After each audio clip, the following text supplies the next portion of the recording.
Okay, amazing. All right, good evening, everyone. This is the second TCAS talk ever. Yeah. um, Tonight we have Max Dampier on, who's going to talk about metal detecting in archaeology, more specifically conflict archaeology. But yeah. So we're going to do 30. How long is it? 30 to 45 minutes, or? I think probably we're looking at 30 minutes, unless I get too over the top, in which case stop me.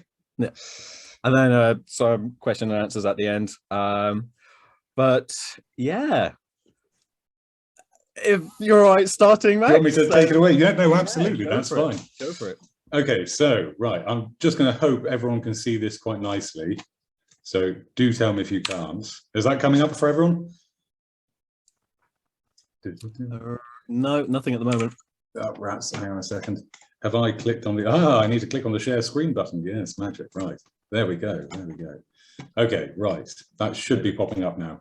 Amazing, yeah, it's all there. Right, so metal detecting and conflict archaeology is going to be what we're talking about today. So conflict archaeology, hugely reliant on metal detecting. And metal detecting is one of those odd things within archaeology whereby it is often not particularly liked within the archaeological world, which is a little bit of a shame. So in essence, we're sort of going to go through a bit of why that is the case and also why that might change in the future.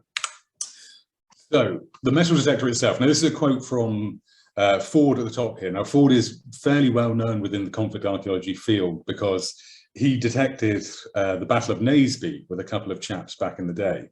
Unfortunately, he actually messed up his finds process quite badly, so a lot of his data wasn't useful. However, he was one of the first people to recognize that metal detectors and archaeology really do work together. So his bit here, the quote, metal detector is a valuable archaeological tool, but like many tools, it can be used in a constructive or destructive manner, depending on the intentions and the knowledge of the user.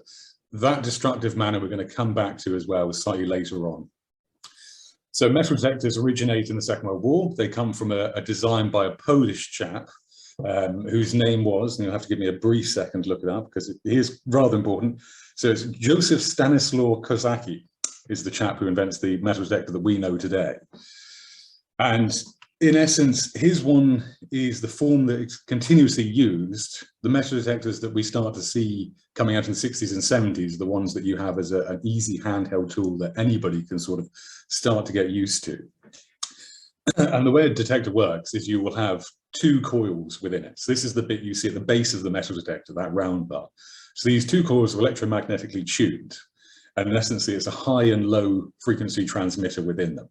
So because it's got a high and low, that means it can pick up various different things. So the high frequency would get low conductivity targets, so things like iron, things like that, whereas the low frequency would tend to get much deeper targets. So they'll often pick up mineralization, but they will also get the other juicy things. So stuff like gold or silver, this sort of stuff. So use of metal detecting in archaeology. If one was to go into a field with a metal detector and want to survey it for an archaeological process, what you would do is you would set a series of transects down on the ground, sort of tram lines in the farming world, that style of thing. So what you would do is you would walk along a set period of transects. Where you got pings, you would put in a flag. That flag would be marked with the GPS location of where you found it. This you would do with either a handheld GPS device or with a GPS staff. And you would also mark what was the material that was found. So for example, if you got a very low frequency response, you would mark, okay, it's probably ferrous, it's probably iron, something like that. And obviously the higher the frequency, you might go, oh, this is going to be something quite juicy, which can be rather good. So what we've also got here as a side to this is a tree just outside the south gate of Hougoumont Farm on the Battle of Waterloo. And what this chap's doing is metal detecting the tree to see if he's picking up bullets that are within it, so lead shot that's gone into the tree. So it's a hugely versatile thing in what you can do with it. And of course, as you can see there, very good on battlefield sites. Within our world of commercial archaeology, detectors are particularly useful because it means that if we were to go over a site, we can really get clued into those points of extreme interest. If we find a lot of metal in an area and it's high frequency, that's going to be pretty interesting. If we find a pit or something that's got a lot of low frequency and we get a few bits out of it and it's quite boring sort of ferrous stuff, we know we're probably looking at a midden or something like that. So we can use it for very quick interpretations of things, and we can also use it to really give us that data we need to know where we're going to put a slot or which pit we want to dig, this sort of stuff. I should have said on that as well, ArcGIS and things like that, that's what you'll tend to put your data into, and that way you'll get scatters. So for the conflict archaeology, you'll very often be using scatters to determine what sort of thing you're looking at afterwards.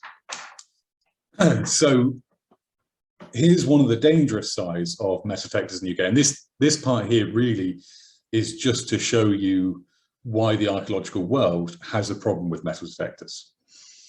So a lot of archaeologists view people who use metal detectors as being looters, out for a quick something. So you have these people called nighthawks, and they are pretty much the sort of worst thing you're going to find in the detecting world in the UK, because what they will do is go and detect sites that they know are juicy. So triple SI sites, so sites of special scientific interest, national, monuments, this sort of stuff, they'll go and detect them because they're most interested in just getting that juicy stuff. And some of them are more interested in doing that for profit. They just want to sell on whatever they can find. Now, within England and Scotland, there are laws around what a detectorist can find and not report.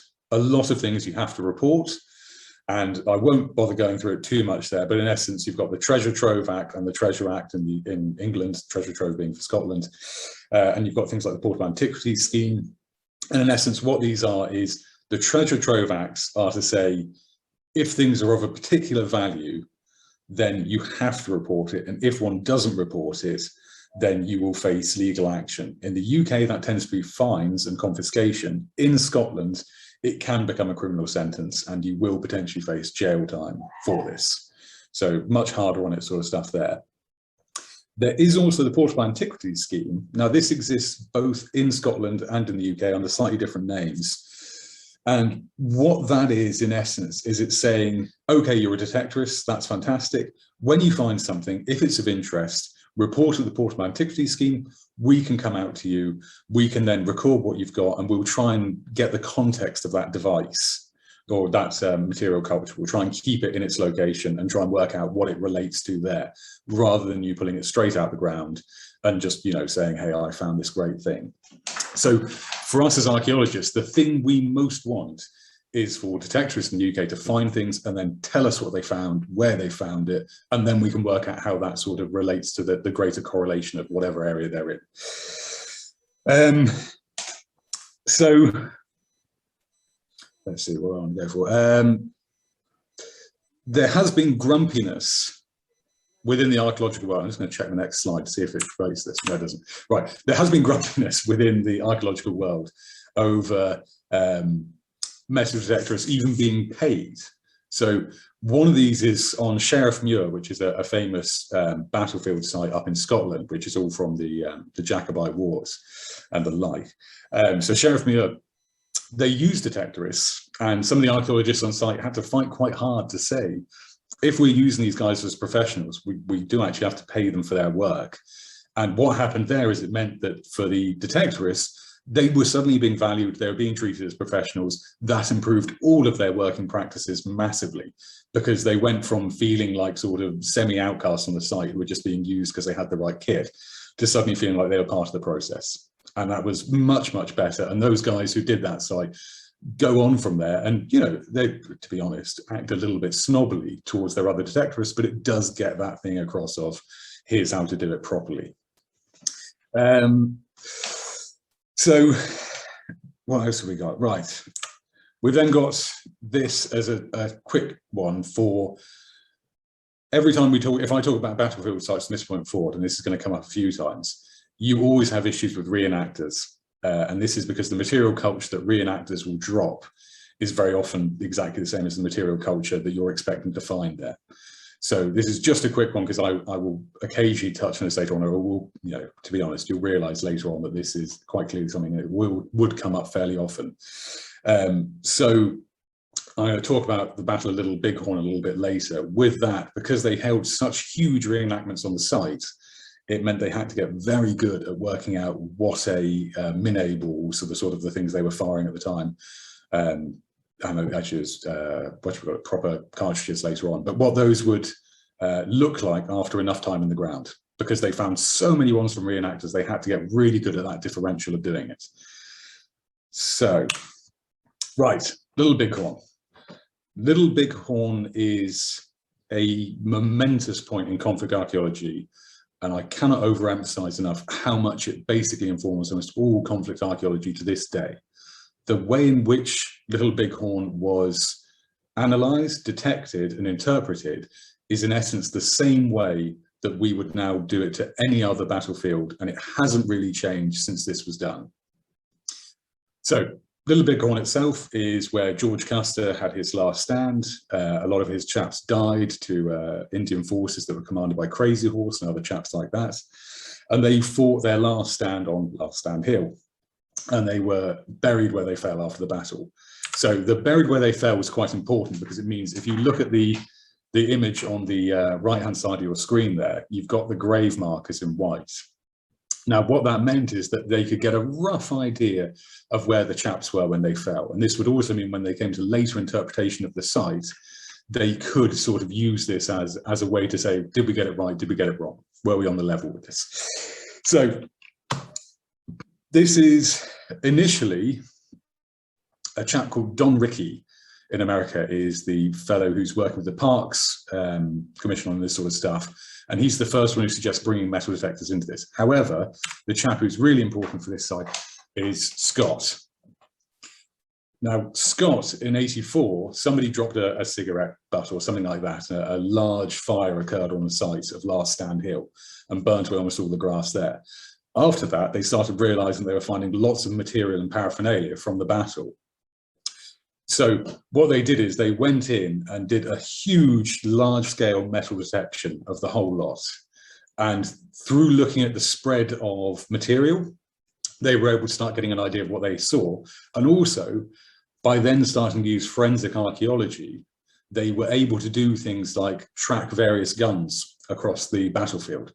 So if they had a shot that had come from a gun, using forensic archaeology, you can see what deformation has happened to that bullet, and that will then tell you what rifle that came out of. So therefore they could track individual rifles across the battlefield, even some that they would later interpret as having been taken from dead men and then started to be used against the Americans themselves, or sorry, against the US military themselves. So Scott was able to estimate the arms that were used by the Indian forces. So that was a big one. People were asking how much or how well armed were the Indians who attacked the American forces, the US forces. And through these sort of early, he could see the early shots of the battle. So he could work out how many Indian chaps had guns at that point in time. And he was able to follow the spread of the firefight. And what he was able to do is to take it from being this idea that Scott had a long last stand to actually being able to say, well, potentially it was just one big charge swept through Custer, did in all of his chaps. They then have a sort of falling retreat that fails and everyone gets wiped out. But it does mean that this interpretation of the battlefield, which has been hugely changed after its event because Custer's wife was a fantastic publicist, you can take that many, many years of written history and completely turn it on its head with just one quick metal detector survey and a good bit of forensic analysis. It completely changes the entire battle. So this is what I've said about his stuff informing all of our conflict archaeology from this point forwards. He also recognizes the fact that you can cover such large areas, and so therefore you can find these little areas of combat. So when you have a battle, you will tend to have a few big clusters of combat, then lots of little clusters, and then often that will peter out to various places as people retreat or any of these sort of things. And so you need something like a metal detector to be able to record or go through and analyze that stuff really fast, and cover a really big area. And that way you can cover square kilometers without particular difficulty and start getting a good picture of the flow, or the ebb and flow of the battle. So that's what Scott did, and basically just permanently put the metal detector on the map as being the tool for conflict archaeology. So Islawanda, which is coming back to the UK, and this is the UK now being influenced by Scott's work. So this was a project that was done between Glasgow University and Heritage KwaZulu-Natal, which I'm sure I'm pronouncing wrong. And in essence, what this one was they wanted to work out what happened at Islawanda.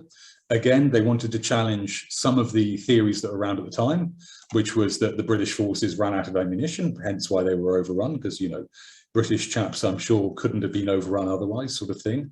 How were they overwhelmed? Was it in small pockets? Was it big charge? What was it that did it?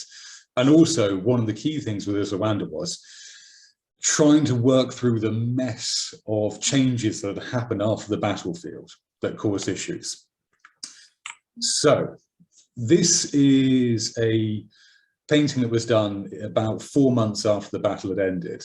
And what this is at Islawanda, you've got the big hill in the center.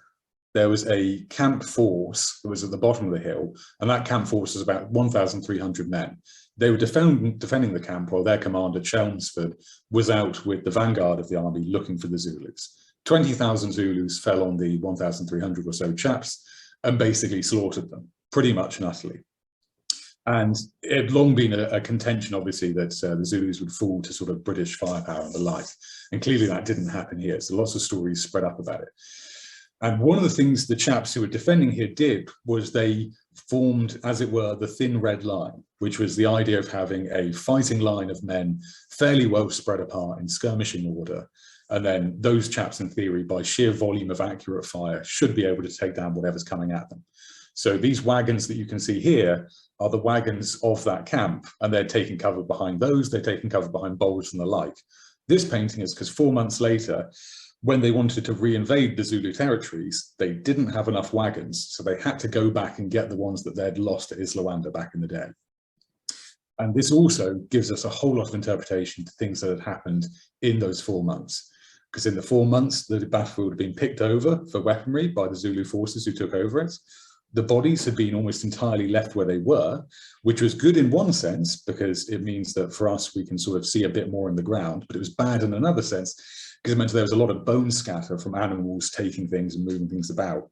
And you can also see the sort of paraphernalia of the camp has been scattered, because as it has been gone through and looted and burned and all this sort of stuff, the paraphernalia has been scattered outwards from the central area.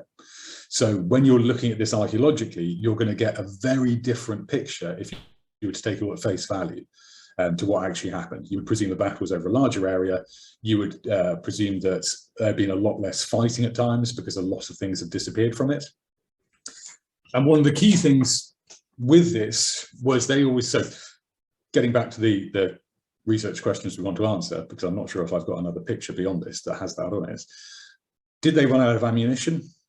They didn't run out of ammunition. We know because experimental archaeology has been done on the site where they've tested out whether or not you could open up these ammunition boxes, because one of the claims at the time was they didn't have a correct screwdriver to open up ammunition boxes. That's why they ran out of ammo, and that's why they were overrun. Or that these ammunition boxes had to be signed for, so that's why they ran out of ammunition. You know, there's British bureaucracy in the way. Not true at all. There's lots of pull pins and screws that are bent found on the site by the metal detecting. So what that shows us is the chaps were well armed, they were going through a lot of ammunition. Instead, what it looks like is that they were just overrun. So experimental archaeology, we've tested that. You can boot the boxes, you can hit them with a rifle butt, they'll break open easily. So not true, that one. How the forces were destroyed is a little bit more of a varied one. So I think, have I got, no I haven't. Oh yeah, there you go, this picture here. So this picture here is a very romanticized interpretation of the battle. So you've got this sort of small cluster of British troops absolutely swarmed by the Zulu forces. Well, in actuality, it does appear that the British troops were in their thin firing line with groups of men dotted behind boulders and wagons.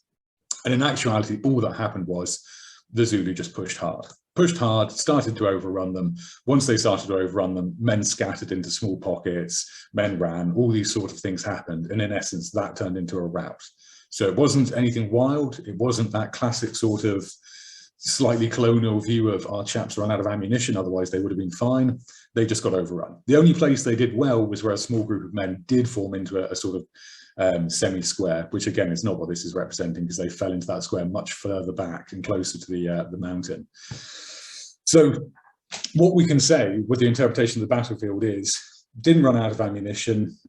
They were in the right positions. It was just the case that the Zulu were better than them at this particular occasion. They just happened to overrun them. They had more chaps. It's not hugely surprising in that sense. Also, a lot of Zulu corpses were left on the battlefield, and that became a slight issue in later life, because not only did reenactors go out there, but there's also a Zulu tradition where you go and collect your ancestors' shade back by slaughtering a goat on the battlefield, which is good. But considering the fact that they very often used to, well, they've been doing this for quite a while, it means there's, again, even more scatter of debris all over the place from these ritualistic killings. So the next one we're going to go on to is the dangers of metal detecting. So for this, we're going to look at the Syrian Civil War. So this is where metal detecting becomes very dangerous to the archaeological record. So I'm sure you know the potted history of the Syrian Civil War, Bashar al-Assad, what would eventually become the Islamic State, all this sort of stuff. So looting became huge within the Syrian Civil War, and it hit a point whereby I think it was about, God, what was it, 100 and something million was the income that they were making off of it for a small period in time. I'll just check and see. Yeah, so actually, to be fair, it's a slightly disputed claim, which is by an Iranian talking about it, and it's 120 million, which probably isn't correct. But even if you cut it to half of that, it's still a ferociously high number for a group that didn't have much capital at times. So Islamic State were the ones who really got into looting in a big way. We know that the Free Syrian Army definitely looted, and we know that the Kurdish forces also looted. However, Islamic State hit the point whereby they had a financial advisor who was working on it, and we've got spreadsheets that were found when he was captured, which quite literally show the sites around the country and how much they were making from them. If you were trading in looted antiquities, you would be going into Islamic State lands and you would be paying 20% of what you're making from these antiquities to Islamic State, and that would give you free pass through the country to go and collect goods and take them out of there. Looting also became an issue in terms of if you wanted to escape Syria, so we're looking at now the Syrian migrant crisis sort of stuff, if you want to get out, money is good, but the Syrian currency has been completely bashed apart by the war. So one of the reliable ways of paying your way out of the country was through looted antiquities. So we regularly get people who are smuggling sort of migrants across, and they'll be smuggling them having been paid in antiquities. And then Turkey became the largest market. There were lots of other ones, Lebanon, places like this as well, but Turkey became the biggest one because it had such a big land border to go through. And the Turkish border towns, as you have here, imported metal detectors back to looters. We've got a lot of anecdotal evidence from chaps there who were just passing stuff back over the border. They were getting hordes and hordes of stuff coming in.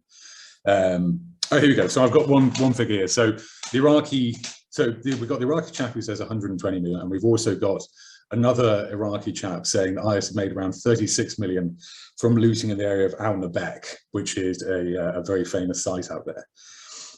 We know that they were looting to order. So we know that there were collectors in the West and collectors in the East who were putting in orders for particular items. So they would be saying, I want something from this civilization, or I want this particular type of icon, or this particular kind of type of coin, or whatever it might be. So that was definitely going on.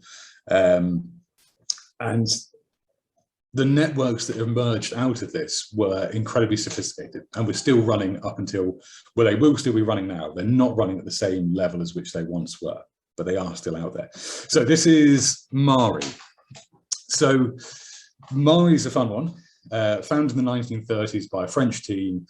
It's a Semitic city-state, hugely famous, and with Mari, the big claim to fame it's got is that they found the archives of a chap called King Zimri Lin. Fantastic name. Now, Zimri Lin was sort of contemporaneous with Hammurabi, and what they found was about, I think it was 20,000 or so clay cuneiform tablets. And that just gives a huge wealth of information on Mesopotamia in the second millennium. So phenomenal site, not all of it, like, in fact, very little of it has been dug. We know that it's huge, that's for sure. And you've got a rather idealistic artist's impression of it there. Take that one with a pinch of salt, I would say. And you then have the actual digs viewed from above as they were in, I think that's about the 1960s, 70s. They haven't changed a huge much since then. So this is Mari post it having been hit by Islamic State looting. So the looters focused on the good areas, which is the royal palace and the temples. Royal palace is where obviously the archives were. And you've got there 80% of the royal palace is being potentially looted. So they just went in like crazy. And the way they're doing this is they're either digging pits by hand, or more likely than that, they're going over it with a metal detector. Anyway, they get a ping on anything, putting in a pit, digging away. And the size of these pits, it's slightly hard to tell, but the very small pits tend to be in the region of a couple of feet. So the bigger pits, it's just large scale excavations. You know, you're talking feet across. And huge amounts of material culture is going from this site. It just gets a little sad from this point forward, I'm afraid to say. So Dari Rokos, which is our great fun one as well. So this is just upriver from Mari, really only a few miles upriver from it. And this was captured, I think, by the Romans in about 165 or so AD. And it's under the Romans that it becomes the really big city that we know today. It became the largest stronghold in the east before it was abandoned. It was only abandoned because the Sassanid Empire basically took it over, kicked the Romans out of the area, or what was left of them at that point, and then deported everyone from out of the city. That meant that it just completely, you know, was left alone. Absolutely fantastic. Everything there, just in wonderful condition, a fantastically interesting site. So preserved temples, government offices, military siege equipment. Military siege equipment is fabulous because we have siege equipment from the Sassanid siege pit. So you have the cuts of their siege attempts on it. You have the cuts of their trying to undermine the walls, things like this. So it's a real snapshot into history. Unfortunately, it was also very heavily looted during the war. So this is Dari Rokos post-looting. So I will go back to that picture and you can see you've got the houses. It all looks quite nice. It's not too bad at all. And that's the amount of pits. That's the amount of looting that happened to it. Almost completely wholesale looted. I mean, the wealth of material culture taken from it is just astonishing. So that's one of these situations where the blow to the archaeological record is huge. However, having said all this, obviously IS were using these funds for not particularly good things, but for a lot of Syrians, your heritage doesn't matter hugely when there's a civil war raging on. So that's another one to give you an idea of how much was looted. So the yellow illustrates, I think it's about 50 to 60% looting, and then the red illustrates areas where it was about 80 to 90% of material being dug out. So just a ridiculous amount of it. And you've got some pits there. And it's, again, going around with metal detectors, anything that pings, dig a pit, see what you can find. And the wealth of material that will have come out of here in terms of just dollar wealth of its value will have been staggering. And that's just a little inset shot, rather, just to give you a better idea. So you can see there the features and pits that we as archaeologists would see and think, oh yeah, that looks rather interesting. And of course, just, you know, wholesale looted, just in you go, grab as much as you can do. So, bit of a fly-by-night one, this talk. So in essence, what I'm trying to get across with this one is, within the UK, metal detecting is one of those things whereby we should be far more accommodating of metal detectors and of using metal detectors on site. We should be probably teaching it to a greater degree in university and things like that. It should be far more well known. It should be used a lot more than it actually is. And we should also make sure that people who are into metal detecting have a real incentive to try and take part in schemes like the Portable Antiquity scheme.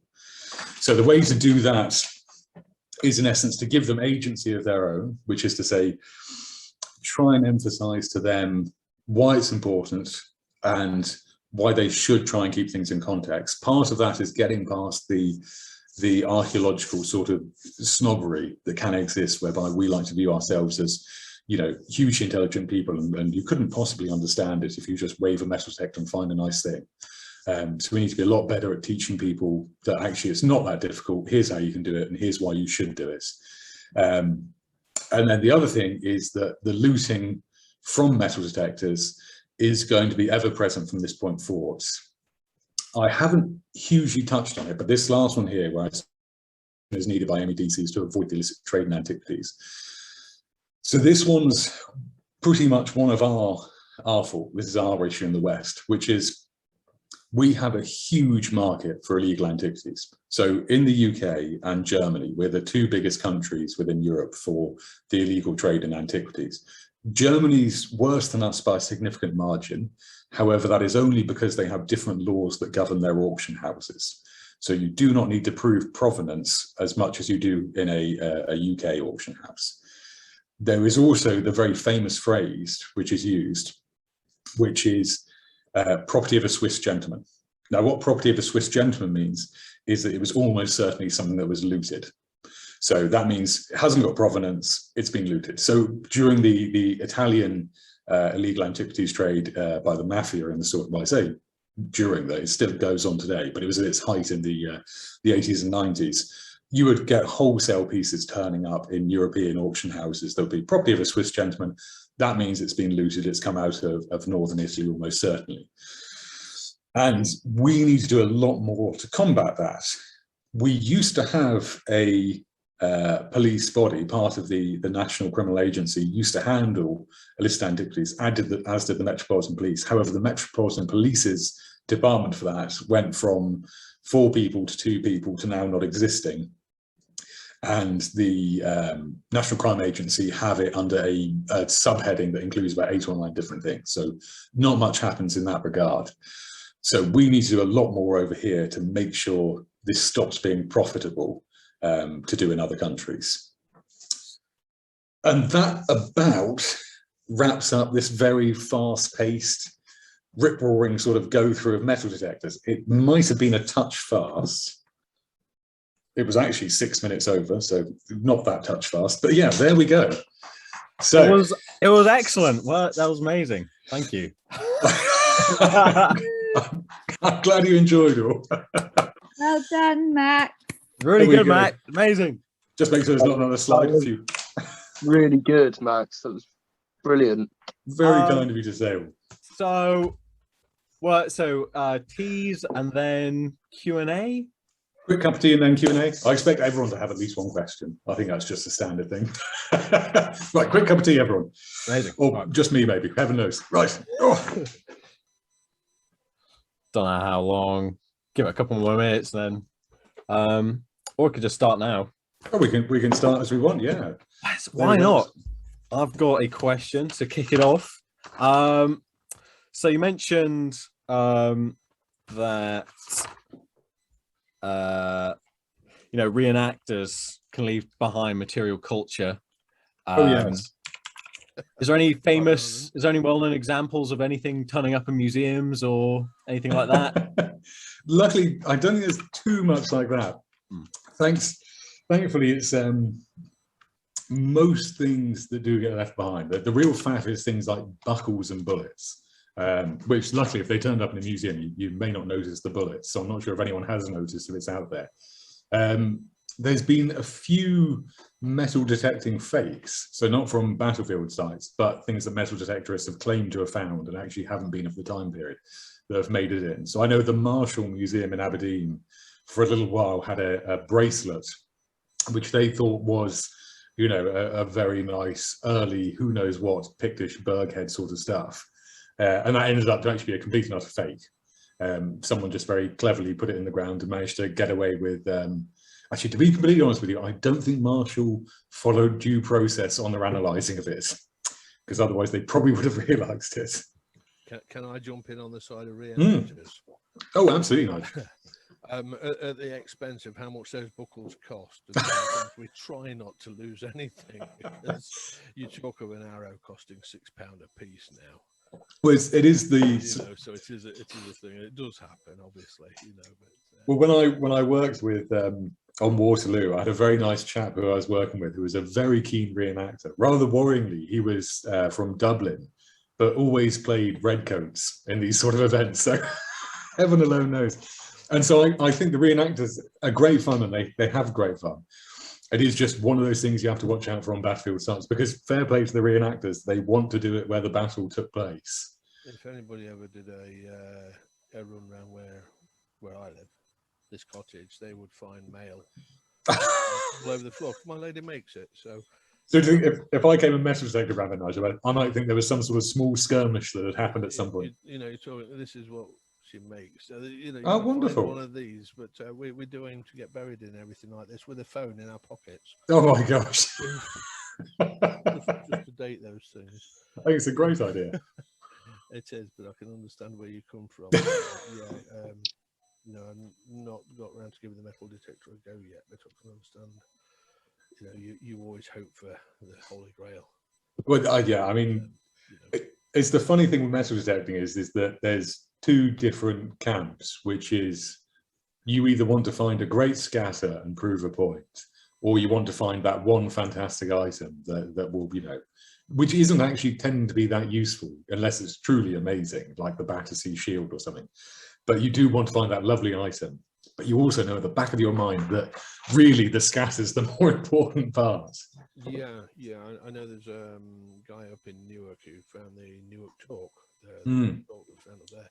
I also know it and found a few other pieces and everything. So he is quite a staunch detectorist. But I think going from just being a detectorist as he was, he's then gone on to, with his amount of knowledge, he's then gone across that border, if you like, into the archaeology side of things, which is fantastic. Which is great. They've actually took it on board, as you were saying. It's the hardest thing to get across is that one, that archaeology and metal detectorists really can work hand in hand. It just requires us to not be, I think, because on the whole, you will tend not to meet a detectorist who is for lack of a better word, a naughty detectorist. You'll tend to meet chaps who just have a keen interest in history.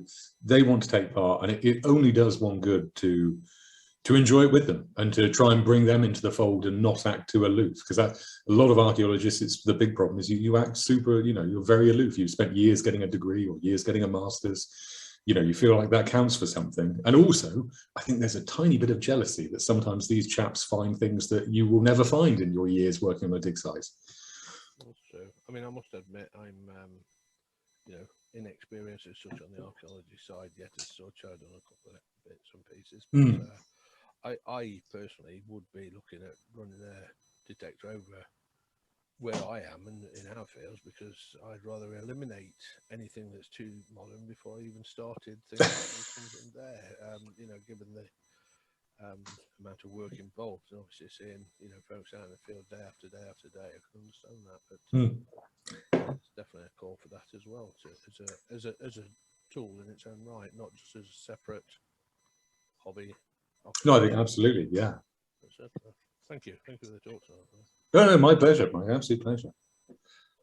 Also, I just want to announce, in case it's unclear to anyone, the Q&A has officially started. So feel free, if you're not comfortable having your mic on the recording, feel free to just fly things out in the chat.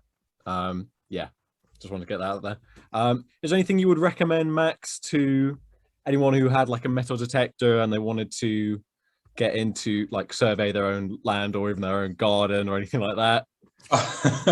I'd say the best fun thing to do is to give it a go by all means. Also, what's rather fun is to look up what you might expect to find in your area. So if you are a keen sort of amateur detectorist, I think it's very good to go look and try and find any sources that might tell you what might be there, because there might have been archaeological surveys done there might have been other finds by other people, and you can use the Portable Antiquities Scheme people for this as well. If you give them a ring and say, I'm in wherever it might be, has anything been, is there anything come out around here? They'll tell you, and then you can think, oh, well, maybe there is going to be something here, maybe there's not, and you go join that local detectorist club and they'll say, oh, I found this in that field. So I think that's always the best idea, is get yourself lots of background research on something, and then you have a better idea of what you're looking for and what you might hope to find. I mean, in terms of the sort of grid, so you described the process for surveying a piece of land. Is there any place you could, any particular document or author? Or...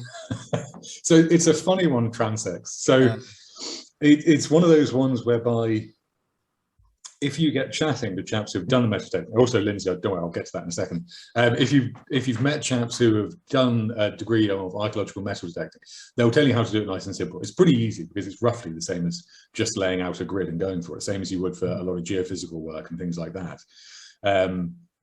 But in essence, actually, it's almost exactly the same. Long strings, pins, get yourself set up and go for it. Even, to be fair, paint works just as well, just the spray markers. And then you're good to go. The only thing you have to make sure of is working out what are the lengths of people's arms. Because when you do a transect, you want it to be the case that your sweep crosses over slightly, about a couple of feet, with the sweep that will be going back the other way, or that's next to you, whichever way you want it. So if you have somebody there who's a touch on the smaller side, you may have to accommodate for that slightly, because otherwise bits may be missed. It's just one of those funny old things. And then I think for Lynn's, that's the most impressive thing that you have found with the metal detector and where, I think it's very sad. It's going to be, it is very sad. It's going to be musket balls. It's going to be musket balls that were popping out of the land around Hougoumont Farm. We found a really good spread of them. So about 10 of them all in one place. And I was there thinking to myself, gosh, 10 musket balls. That's really odd. I wonder why they're all, you know, like this, and they look in such good nick. And it took me about a day before I thought, oh, well, somebody just dropped their pouch of musket balls at the time, didn't they? They just fell out the pouch. That was it. But that was great to find. That was a lovely one. Oh. Have we got anybody else who's got any pressing questions? Max, I have. Oh, yeah, it's not that pressing, but how do you think awareness can be spread to archaeologists of how useful metal detecting can actually be? Because there is quite a lot of, not resentment, but there's kind of a funny air with the two groups. But how can that be diffused? So I think you know as well as I do, Joel, how momentously stubborn and set in their ways archaeologists can be. They're just astonishingly grumpy at the idea of changing things or changing their mindset on things. So I think probably the only way is going to be when metal detector surveys just become standard on site. And when they become standard on site, and also if external metal detectorists are used, then it means all the sort of the crusty archaeologists who never want to see things change will meet them and then go, oh, you're actually a perfectly nice chap, of course, this is completely fine. And they will chat to them about detecting, and the detectorist will chat about his friends he meets up with, the things he goes to, all this sort of stuff. I think that will change it over time. I also think what would be very good would be for metal detecting to be taught to a degree in universities, because universities have a big issue with they have a lot of fantastic courses on archaeology, and yet a lot of practical archaeology is missed out from those courses. And I think if they got told things like, here's why a metal detector can be immensely useful to you, they would go out into the field and they would go to their first dig and they would say, why aren't we using a metal detector? You know, this would be great. So there we go. Thank you very much, Joe.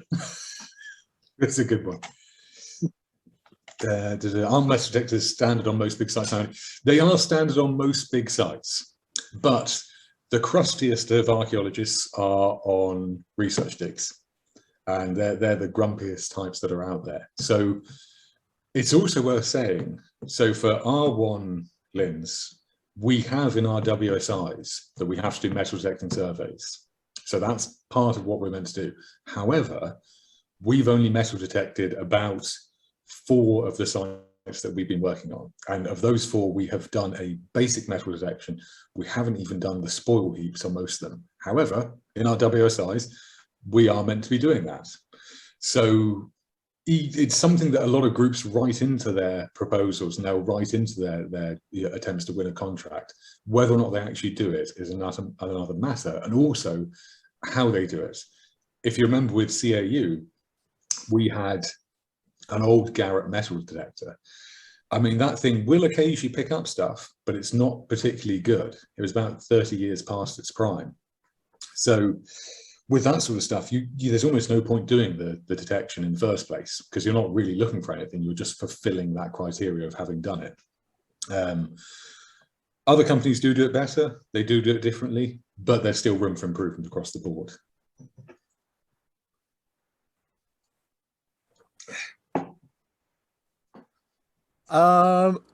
Unrelated.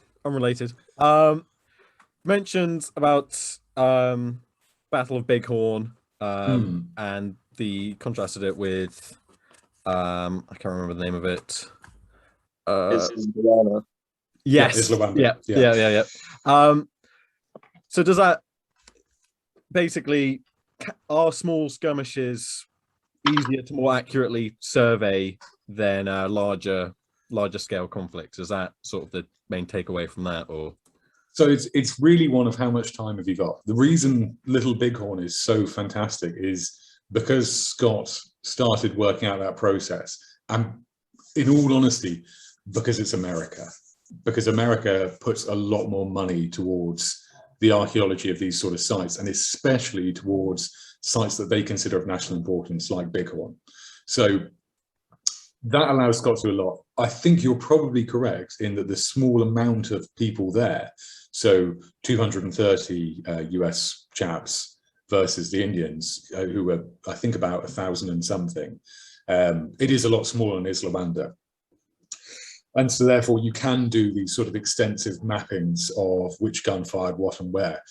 However, Scott has gone way above and beyond the board. Some of the things he's got, there's a famous story from the battle about a Dakota Indian, I think it's a Dakota Indian, who very famously rode up to the crest of the hill. Everybody tried to shoot at him and they didn't manage to kill him. And he's talked about in a lot of the Indian stories of it. Now, this is one of those ones whereby it's sort of, is that myth, is it not? However, Scott, having looked at it, using a few different things, so he used a bit of geospatial analysis, so a lot of topographical analysis, and what he worked out is, if this Indian chap had gone to this spot on the battlefield, which is where he was claimed to have gone to, then the bullets that were fired at him should have been over here. So they went and looked over there, and they found a lot of bullets. So they thought, okay, maybe that does mean then there was a chap who was there. Everyone took a pot shot at him who could see him, so maybe 10, 12 guys. He didn't get hit and went on with the battle. And with that, you can definitely interpret that as, yes, that's something that happened. It's still a loose interpretation, but it gives a huge amount of credibility to a story that really otherwise is just completely and utterly impossible to do anything about. You would never be able to work anything out otherwise. So basically, yes, Scott could do that because he had a huge amount of time and funding, and it went on for years and years and years. Bits of the analysis is still going on now. And we don't do that over here. The last big battle we did analysis on was Culloden, and there was some very good work done on it, but mostly because of the fact that a developer wanted to build some homes in the corner of the battlefield, and they wanted to work out if anything had happened there. So that's much more the British way, working around the property side of things. And in fact, I should say that's the majority of what conflict archaeology is used for in Britain, is to determine the size of a battlefield so that a council can work out where their planning laws will and won't affect. Okay. A little bit sad, but yeah. Yeah.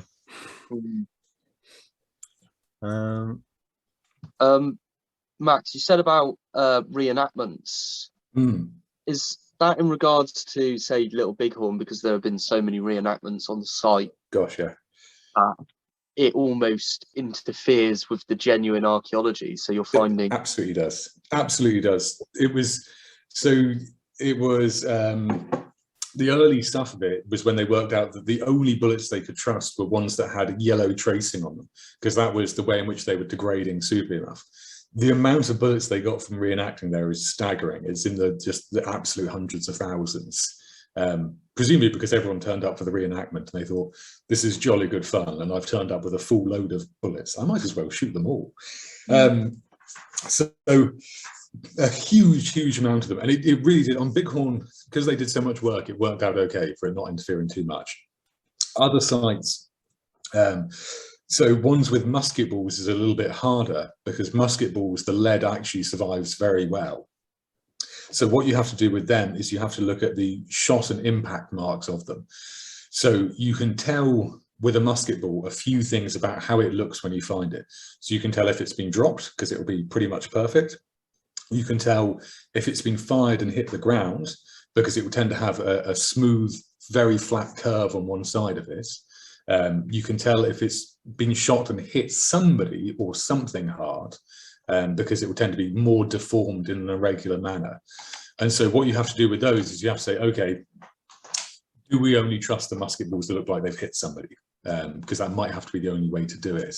And that's what we tend to do with other sites, is we sort of work out what's the most reliable form of interpretation, which means we lose a lot of stuff. You know, if you fired a musket at somebody, you missed and it went into the trees and just dropped after a little while, we can't do anything with that now. We just have to rule it as a non sequitur to the data sheet. So yeah, reenacting can be a real pickle.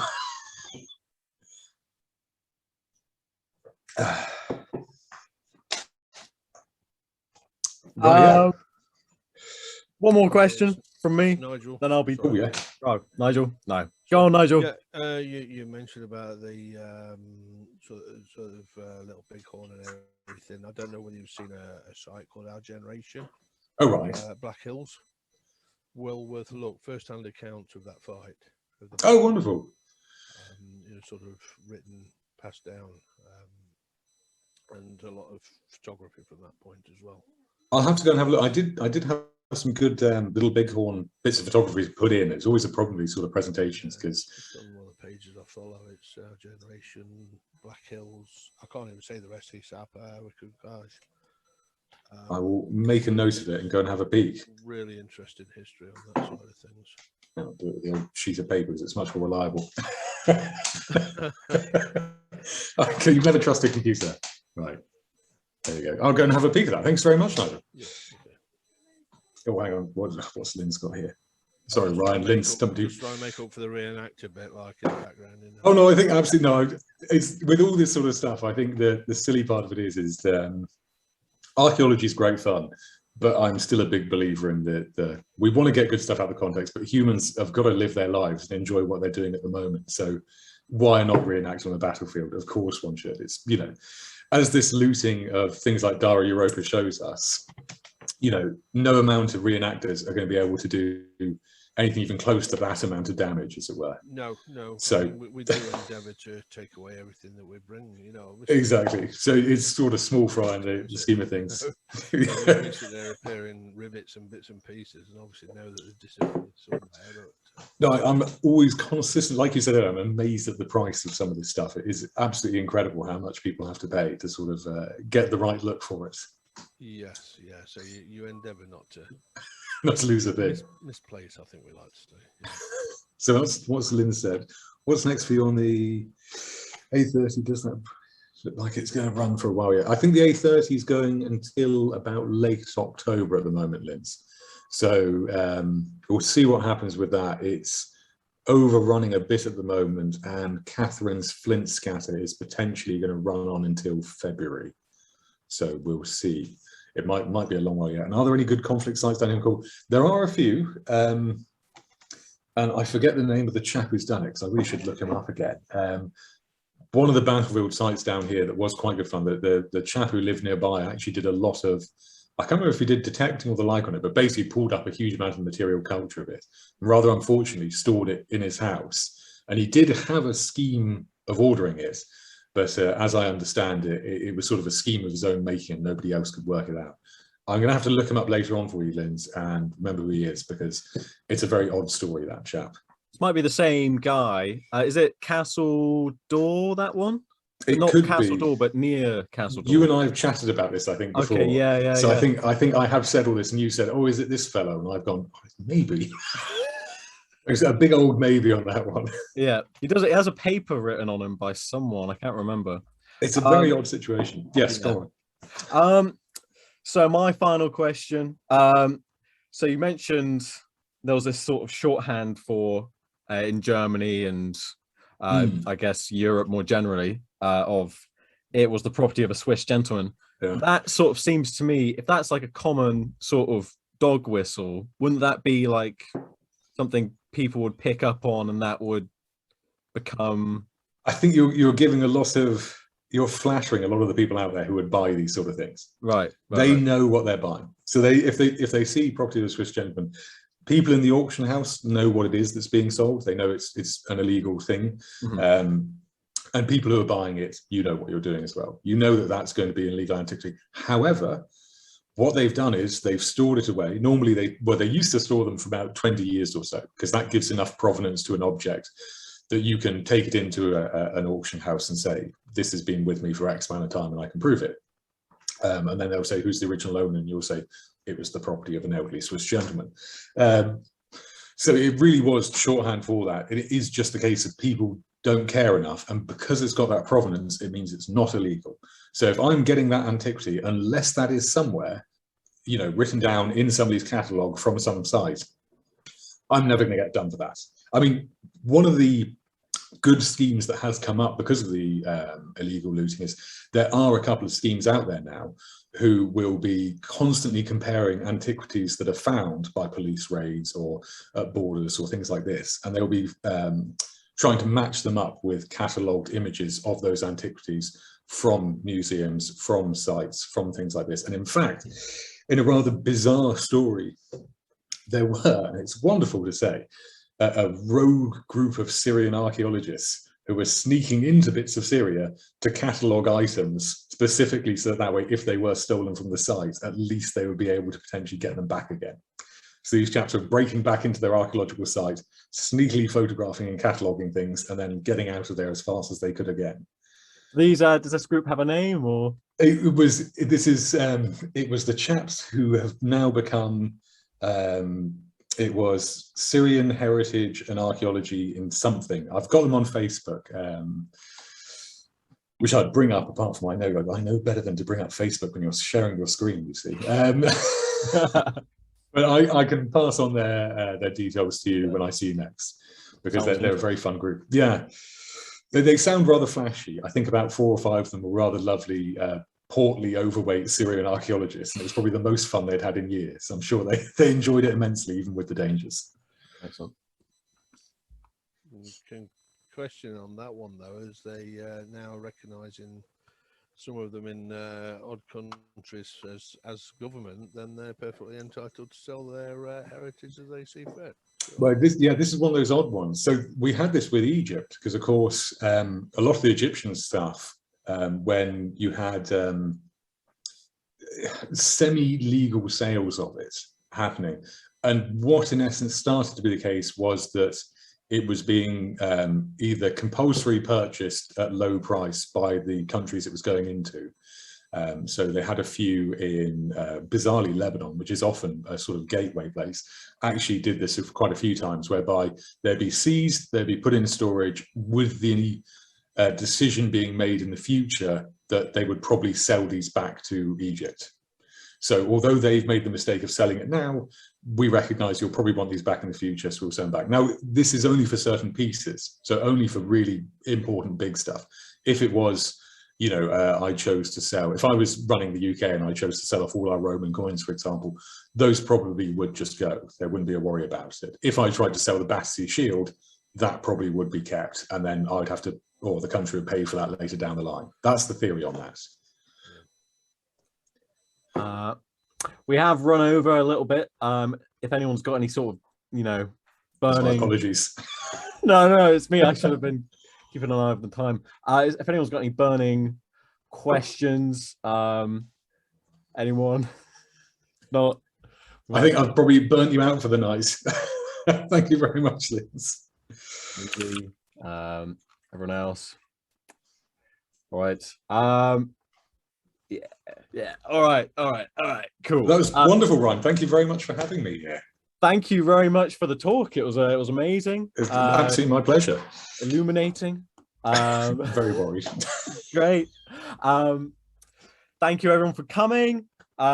Detected talk on metal detecting with Max Dampier, conflict archaeology. Yeah. Thank you for tuning in. If you're watching, thank you for tuning in here, and thank you for watching later if you're watching this on YouTube. I hope you enjoyed it.